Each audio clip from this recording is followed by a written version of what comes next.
I'm Jeff Altman, the Big Game Hunter. I'm the head coach for JobSearchCoachingHQ.com, a site with curated information you can watch, listen to, or read that's going to help you find work more quickly. The way I charge for it is very simple. If you take a lifetime membership out, basically you get an hour of coaching from me at the same price as the hour, and the result winds up being you're getting the website for free, or the coaching for free, however you want to look at it. So again, that's JobSearchCoachingHQ.com. So I'm continuing my series on why you got turned down for the job.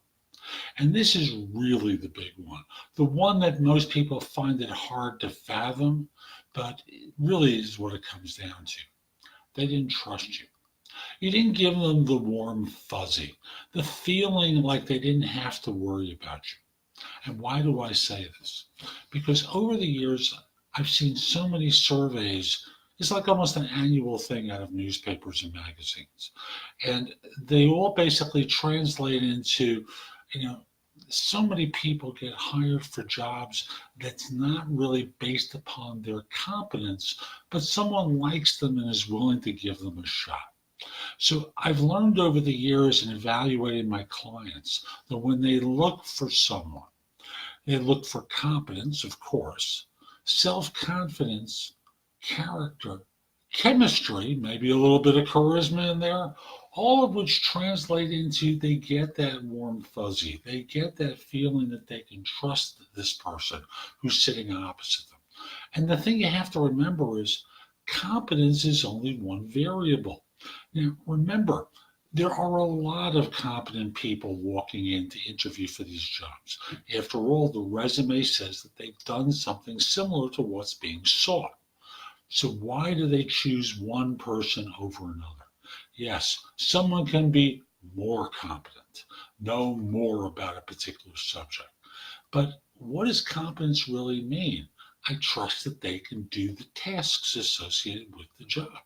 Self-confidence. Well, why does self-confidence really matter? I always go back to this one story where I had someone interview with me, and every time I asked them a technical question that my client had wanted me to ask, they acted like Macbeth doing out damn spot. The answer always came down to, and then they would give me the perfect answer, but they made me nervous. And I knew they'd make my client nervous. You have to do things that demonstrate self-confidence, character.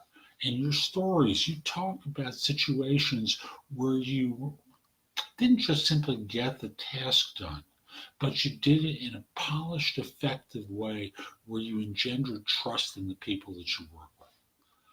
Chemistry, how well the two of you work with one another. Now, I always think that this is a fuzzy area because the reality is everyone puts on an act in an interview. Job hunters put on an act, employers put on an act.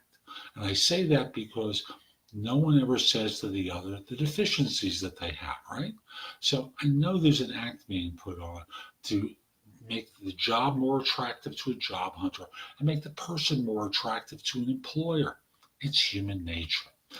Fundamentally, when you add all these things up, trust is the variable. And if they don't trust you, you don't get hired, even if you appear competent. So why did you get turned down? They don't trust you. They don't have that feeling that you can do the role in the way they need you to do it. I'm Jeff Altman. Hope you found this helpful. If you did, I want to encourage you to subscribe to my channel on YouTube. Click the little icon in the lower right corner as it faces you. You'll get notices whenever I release a new video. Also want to mention that if we're not connected on LinkedIn, send a connection request to me at linkedin.com/IN/the Big Game Hunter. Once we're connected, if you're interested in my coaching you, message me that you are interested. We'll set up time for a free discovery call. Also want to mention, I've got great classes on Skillshare. And if you have individual questions for me, you can contact me through either the Magnify app, that's MAGNIFI, that's for iOS only. You schedule a time through the app and we figure out a time to speak. Or You can also contact me through prestoexperts.com for a phone call, but there I just ask for the courtesy, let's schedule a time for the conversation so that in this way you're not calling me at a time where I'm coaching someone else. Hope you have a great day and take care.